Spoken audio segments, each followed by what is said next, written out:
S live web ચેનલના પ્રાયોજક છે Gujarat emporium. ચૈત્રી નવરાત્રિનો પ્રારંભ જગતજનનીની આરાધનાનું મહાપર્વ। આજથી ચૈત્રી નવરાત્રિનો પ્રારંભ થયો છે। ચૈત્રી નવરાત્રિ નિમિત્તે શક્તિપીઠ અંબાજી, ચોટીલા, પાવાગઢ, બહુચરાજી સહિતના માઈ મંદિરોમાં વિશિષ્ટ આયોજન કરવામાં આવ્યા છે। આ ઉપરાંત શાસ્ત્રોમાં નવરાત્રિને માતાજીની ઉપાસનામાં શીઘ્ર ફળદાયી ગણવામાં આવે છે। અનાદિકાળથી નવરાત્રિમાં શક્તિ આરાધનાનો વિશેષ મહિમા વર્ણવવામાં આવ્યો છે। આમ સામાન્ય દિવસોની તુલનાએ નવરાત્રિમાં શક્તિ આરાધનાનું અનેક ગણું ફળ પ્રાપ્ત થાય છે। જે શ્રદ્ધાળુઓ શક્તિની આરાધના કરવા ઈચ્છતા હોય તેમણે નવરાત્રિને ઉપવાસ રાખીને માતાજીની આરાધના કરવી જોઈએ। હિન્દુ ધર્મશાસ્ત્રોમાં આસો, મહા, ચૈત્ર, અષાઢ એમ 4 નવરાત્રિનો મહિમા ગાવામાં આવ્યો છે। જેમાં શક્તિ ઉપાસના માટે શરદ ઋતુ, વસંત ઋતુના અનુક્રમે આસો અને ચૈત્રી નવરાત્રિ વધુ ફળદાયી માનવામાં આવે છે। ચૈત્રી નવરાત્રિમાં પણ દેવી શક્તિની ઉપાસના અનુષ્ઠાન કરવામાં આવે છે। જે ભક્તો મા શક્તિની આરાધના કરતા હોય તેના માટે નવરાત્રિ પરમ ફળદાયી અને ફળ આપનારું પવિત્ર અવસર છે। નવરાત્રિ નિમિત્તે માઈ મંદિરમાં પણ વિશિષ્ટ આયોજનો કરવામાં આવ્યા છે।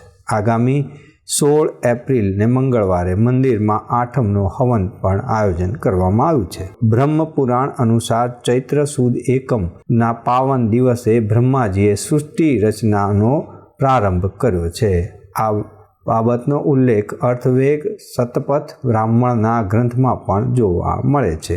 એક પૌરાણિક માન્યતા અનુસાર આ પવિત્ર દિવસે ભગવાન રામનું રાજ્યારોહણ પણ થયું હતું અને આ દિવસને યુધિષ્ઠિરનું રાજ્યારોહણ પણ કરવામાં આવ્યું હતું। વાત કરીએ તો ગુજરાતના માઈ મંદિરોની તો ગુજરાતના માઈ મંદિરમાં પ્રથમ એવું અંબાજી મંદિર ખાતે ખૂબ જ સુંદર રીતે મંદિરને શણગારવામાં આવ્યું છે અને માઈ ભક્તો દર્શન માટે આવે તો તેમને કોઈ પણ જાતની તકલીફ ન પડે તે માટેનું પણ ખાસ આયોજન કરવામાં આવ્યું છે। ગબ્બરમાં 51 શક્તિપીઠના મંદિરોને ખાસ સુશોભન રીતે તૈયાર કરવામાં આવ્યા છે। વાત કરીએ બહુચરાજી ખાતે પણ ખાસ મંદિરને સજાવવામાં આવ્યું છે તેમજ વિશિષ્ટ પૂજા અર્ચનાનું આયોજન પણ કરવામાં આવ્યું છે।